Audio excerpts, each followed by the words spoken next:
And this witness saw that the gunners were still at their stations and firing. I guess they knew they couldn't escape or they couldn't survive it. And so as the plane went underwater, he said, I just watched the guns still firing below the water. He could just see the bullets go until it finally submerged, and all the men were killed, I think, except maybe one.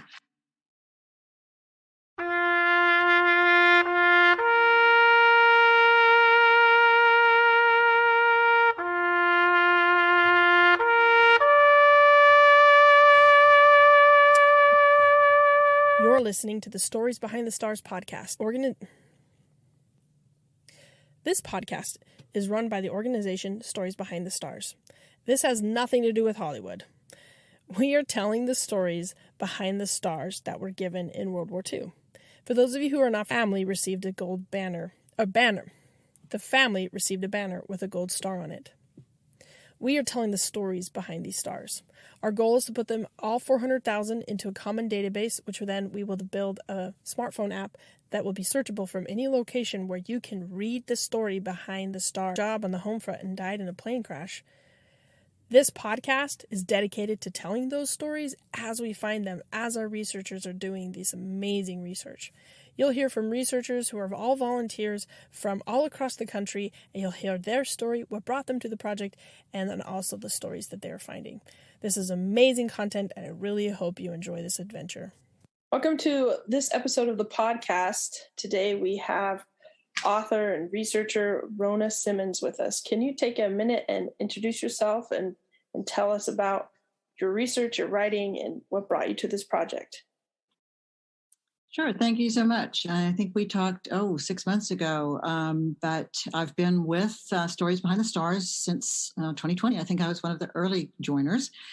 And I joined because I love to do research, and I love to do research about World War II. I was writing at the time a book called The Other Veterans of World War II. So I was in the midst of a lot of research about people who might be not as well known as others, whether they survived the war or not. So it was really kind of a match, I'll say, made in heaven or made on the internet, to join in and work with Don and the group around the world. And so I dove in and did quite a number of stories. And then we started doing the projects on D-Day and Pearl Harbor. And again, after my first book came out, I have a new one coming out in a couple of weeks called A Gathering of Men. And that also is about World War II soldiers, those who survived as well as those who didn't. And so we that played into some continued interest in I think I'm a researcher at heart. I probably should have been a teacher or something, because I really do spend a lot of time doing research and I love it. And so it was a way of both meeting needs I had to complete the research for a book, but also help out for what I think is a great, great effort.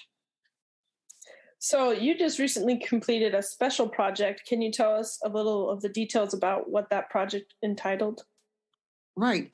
Besides, as I mentioned, contributing to these group projects, which I enjoy doing and helping see that we get to a certain goal, I also have to challenge myself oftentimes. And I decided, as I was finding different people from different states, and whether it was D-Day or Pearl Harbor, I thought it would be interesting to try to find the story for one soldier, sailor, Marine, from all 50 states in the country. So I started doing that. And of course, I had a little Excel spreadsheet. So as I did one for one of our projects, I marked them off.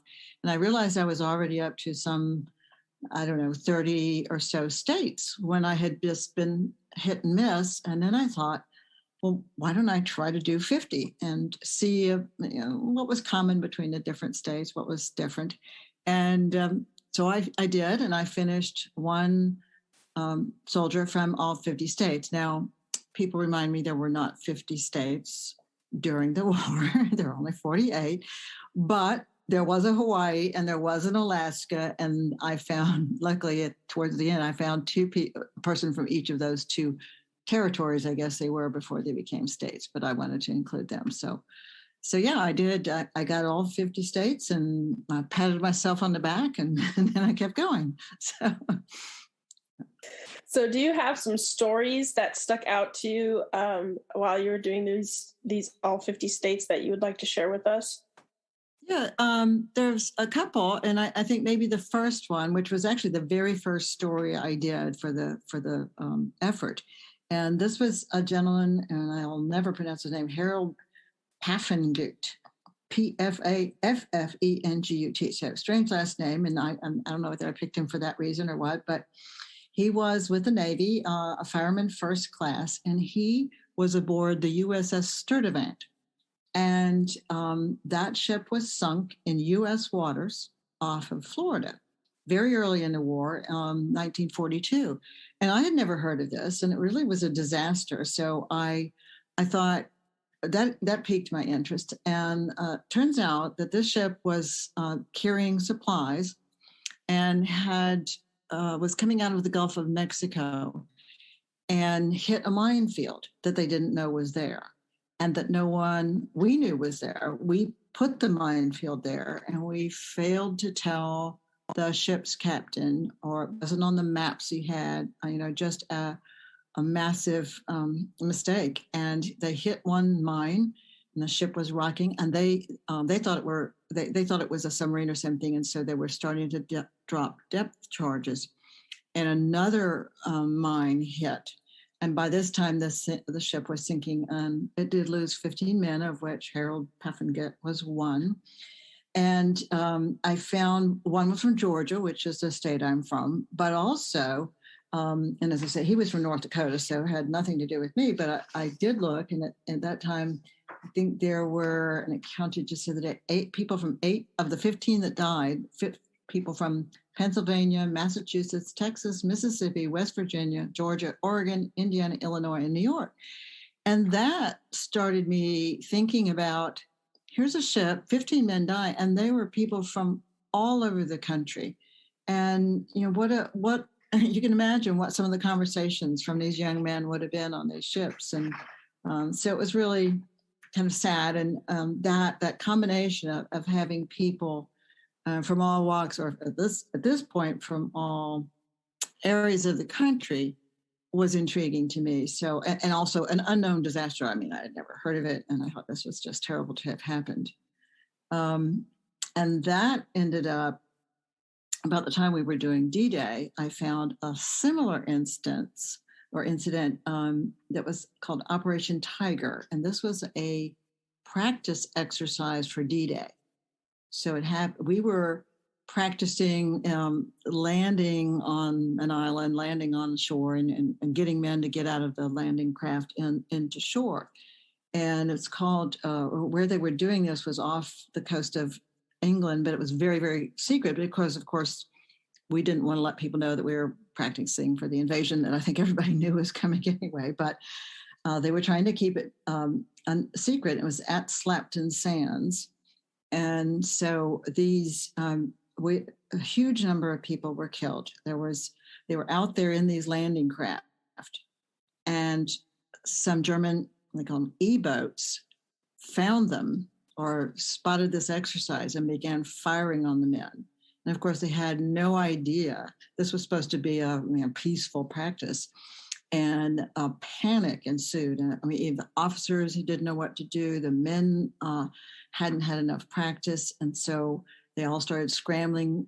I think it's like today on an airliner, they say, if we run into a situation, abandon get out of the aircraft, don't go looking for your briefcase or your purse. Well, that's what happened. These men were looking for their duffel bags, and many of them drowned. There were 749 people killed in this incident. And they kept it secret for 30 years, I think, after D-Day. It was never revealed what really went on again. So what did they tell the families? Well, I guess that, they died in combat or in an accident or something, but no one talked about the specifics of this incident because it was still in the lead up to D-Day. And then I guess D-Day happened. And so we were moving on to invading the continent, and maybe everyone decided we'll just call it part of the invasion. And I don't know what they said, what they described of their deaths, because now, of course, they're in the records. But again, an incident which accidents precipitated many of the deaths in the war, but certainly none, well, not so many of this scale. And I think this remains one of the largest casualties, incidents with casualties in the war for us. So was that mostly American casualties, or was there yes, also? They're all American. I don't know that any of the Germans died because I don't know that our ships would have been armed at that point. These little landing craft, I guess, coming off of some main ones. They came under fire, but I don't know that that we killed any Germans in the process. It's just. And I think there was a general who said, after there was a big inquiry secretly in the Army Air Force, to say, well, what did we do wrong? And one of the gentlemen said, officers and NCOs cannot expect their men to remain cool when they themselves seem to go completely crazy. So it sounds like it was completely out of control. And that was another reason.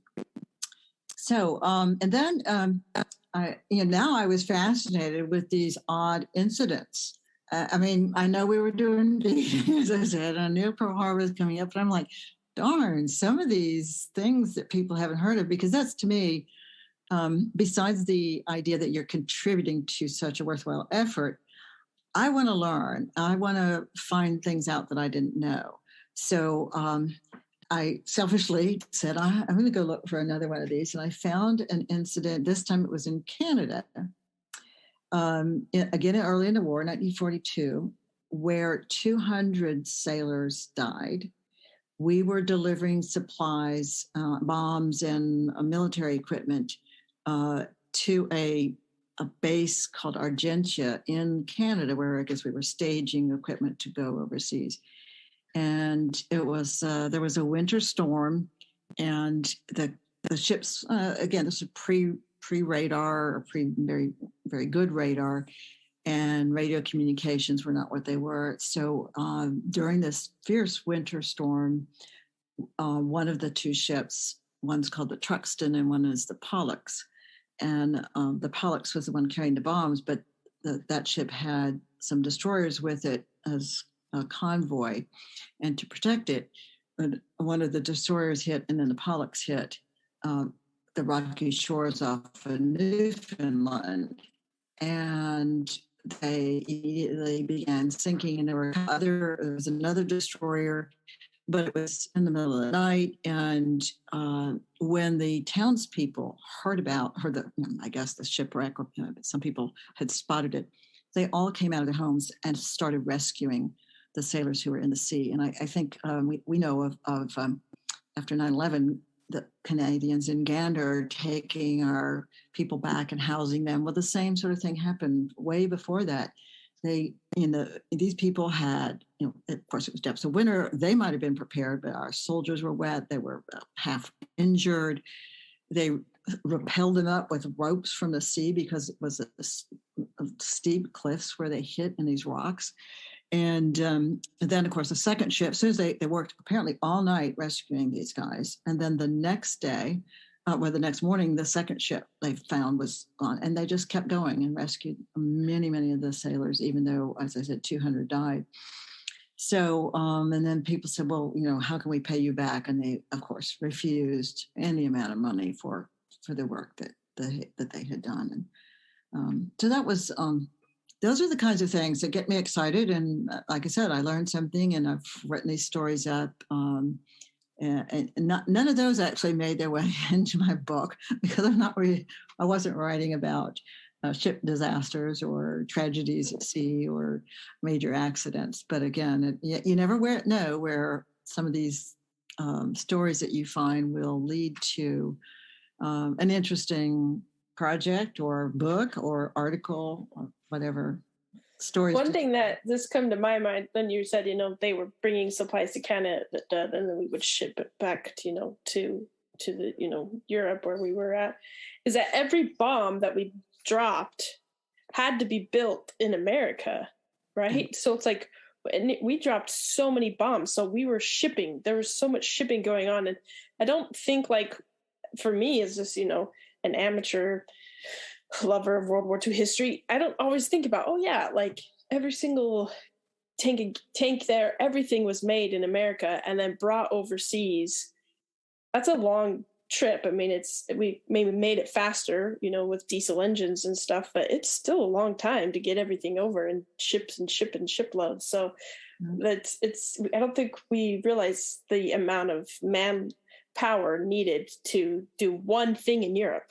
Like it's just massive. And so because of that, there's going to be casualties that happen from the really risky things they're doing. And you just don't think of that when you think of, oh, this person was killed in World War II. You don't think on a ship hit in Canada. And, like you just don't think about that as even a possibility. Right. Well, that was, I think long ago, I learned that actually we understood the logistical effort it was going to take. And we, in fact, began planning for bringing our men home. It's either January or February 42, right after we entered. I mean, Pearl Harbor is on December 7th, 41. We start shipping men over to seas in January. And in February, we're understanding that it's going to be a massive effort to get them home. And that was 18 months. People think, okay, the war ended and everyone came home. Well, you have, at the time, I think it was 6 million men. And they don't come home, like you say, the supplies that went over took forever. Well, it took 18 months to get our men back home after the war. And, Yeah, and then, those men who are from like the, we call the flyover zone, but more of the, internal part of the country, they land, then they got to get a train, then they got to get another train, and then they got to get another train.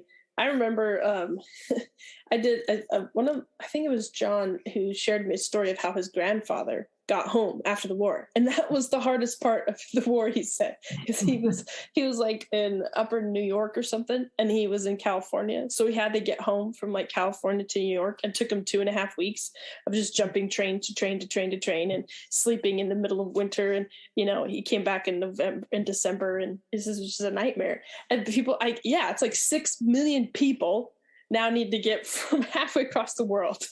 So how are you going to do that? Like, that's true. And that's the interesting thing that I love about this project that's so amazing, is it takes something that's so complex and makes it so unique on an individual human's level and one person's role, right?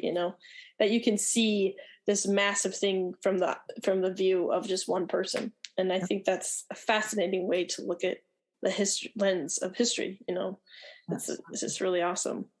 Yeah, I think that's one reason we all of us who are doing these stories, and you can find date of birth, where they were maybe buried, but when you find that picture, I mean, it just brings that person alive, and you feel this personal connection, and you feel like you've discovered them, or you found them and they've been lost for all this time, and you feel complete. And I just hate when I can't find a picture.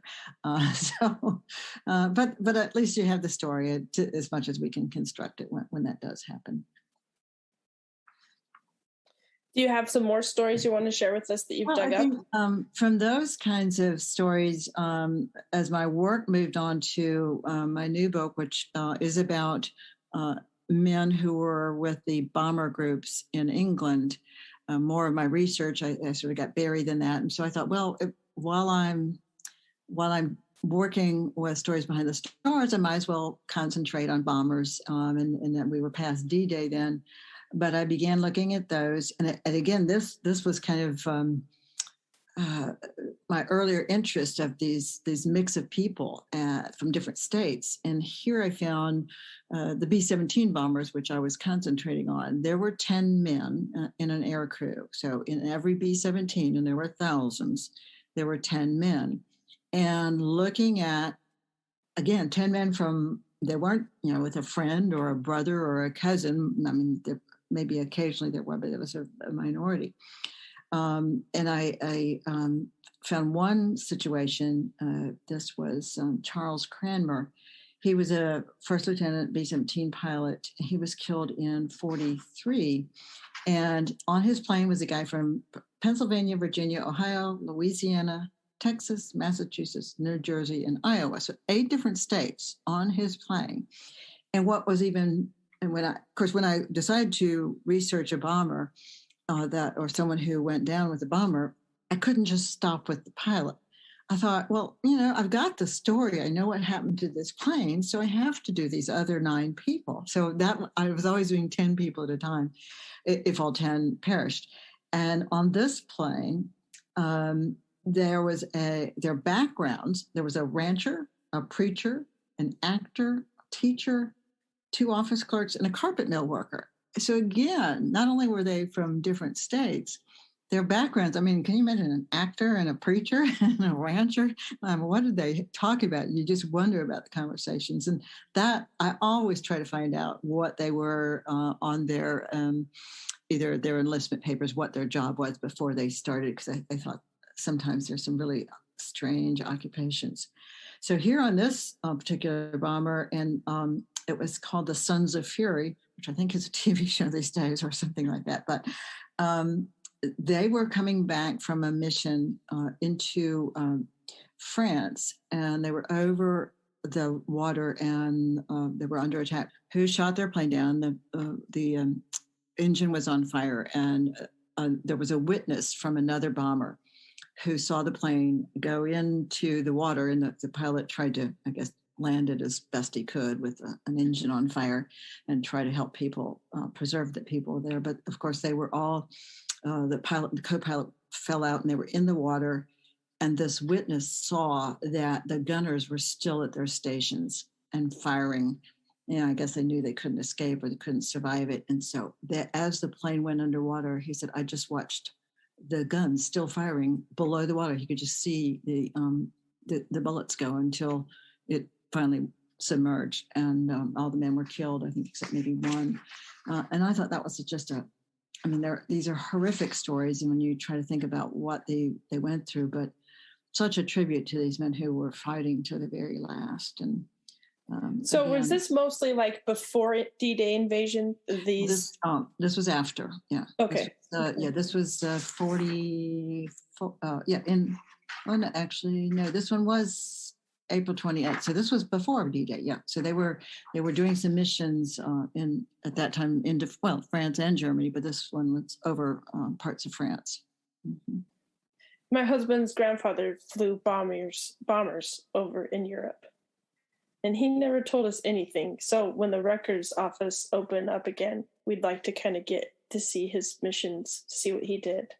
Absolutely. He died when my husband was 6, I think. So he never really knew him, but he didn't really tell anybody. So I imagine, like, when I did talk to him, he said, I saw horrible things. I don't want to see him again. They were talking about going to Europe as a family and like seeing all the sights there. He's like, I've been there, seen horrible things. I don't want to go again. Yeah. So I imagine like maybe he saw stuff like that happening, and just was like not wanting Absolutely. To talk about it or. Well, and that's really my new book. It addresses that, because we talk about the ace pilots and people who shot down on Germans and the heroes of the war, but we often don't talk about the men who really were disturbed by the things that caused them not to be able to go on or not be able to deal with it. And that's what I call this gathering of men, is these 10 men on a bomber who have different experiences, and everybody has their point where either they can't go on or they go on and they come back and they don't want to ever talk about it again. And we think of going to Europe, well, let's go see the sights, so to speak, but that's not what they saw. And I can understand how many wouldn't, that would not be a pleasant. All over the country, and there's all these things, but some part of me thinks that, like, what would be different if his grandfather had been able to have the resources to work through his whatever happened to him. He flew quite a few missions, so I know he experienced quite a few things. What would happen if he could have worked through that in a healthier way, other than turning to, substance abuse or other things like that, which are readily available at the time. And, and what would be the difference for their family, right? And there's got to be lots of other families who went through the same thing, and we don't talk about it, but we live it. It's like, and we see the effects of it, but we don't try to like address it and get through it or help our children see. We have these poor traditions in our family. We can change them, but we have to know why we have them. So that's a really cool book that actually helps people see, like, there isn't just all this, fame and glory and all these things that come from the war. There's some serious consequences. And absolutely. Yeah, you're not alone. There are many, many families who, for all the ones that know the stories, there are many who have no idea. And I hope this research helps some people who might not have had the resources to discover their heritage, and others who finally say, hey, my father wasn't the only one that X happened to. And so that's a really great outcome of all this. So are these 10 men, are they just 10 men that you personally been able to contact or know, or are they like based off of people in your book? Yeah, actually, yes, it is based on a true story. It is my husband's father, so my father-in-law, who was the B-17 pilot, and his crew, and how as young boys, these men, all they wanted to do was go fly for their country, be a pilot, wear their wings, and it sounded great, it was glorious, and they went and found out that war was not quite what they imagined or expected, and yet so many just day after day after day went on with it, managed to live through very horrible things.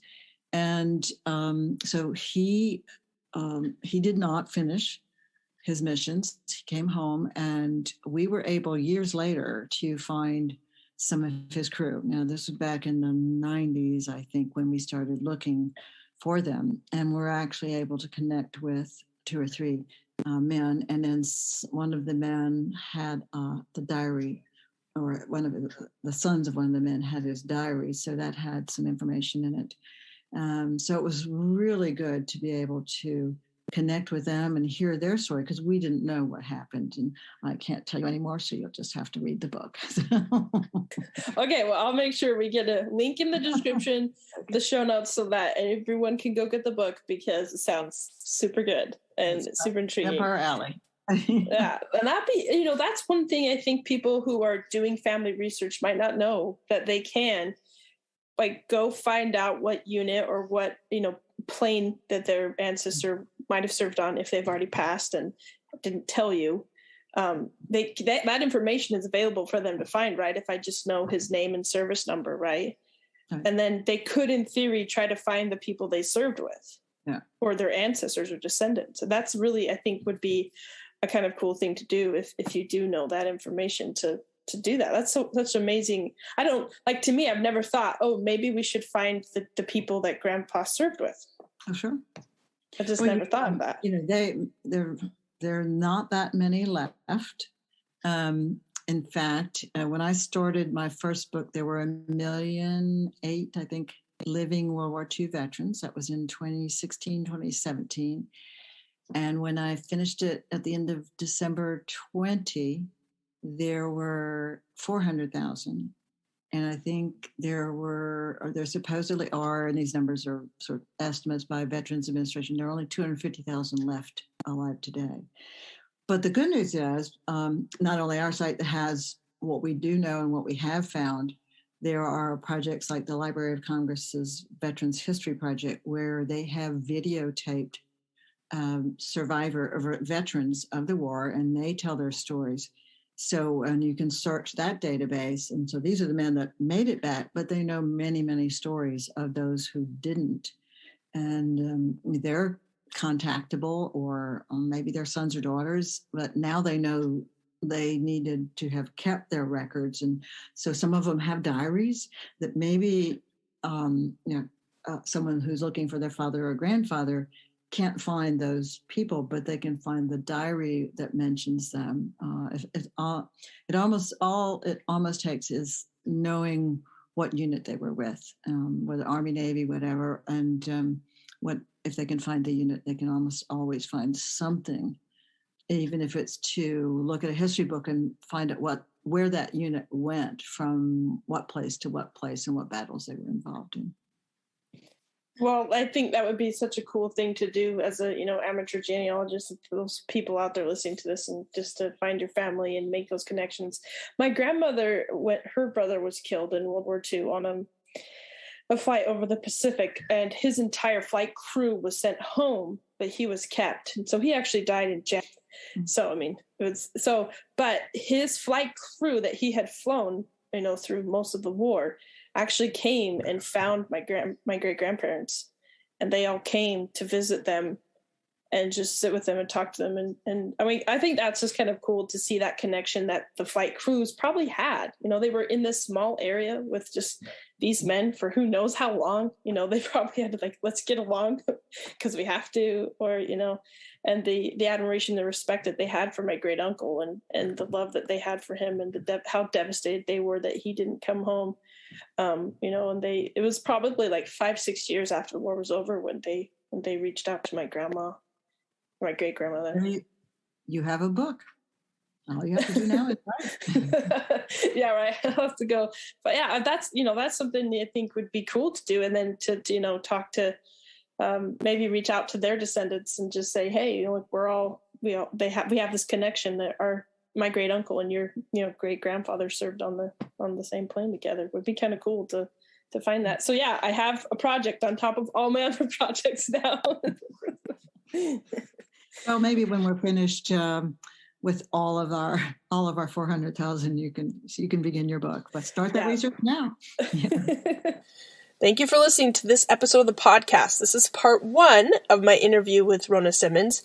Come back for part 2 by subscribing to the podcast so you know when it drops. Unfortunately, I haven't been able to be consistent with having a podcast every week. Volunteering and doing everything sometimes takes up a lot of time. So hopefully I'll get back to doing weekly episodes. But if you want to know when an episode comes, just consider subscribing, and then you'll know right away. You'll be notified. Check out Rona Simmons' book. There'll be a link in the description. And thank you for your time.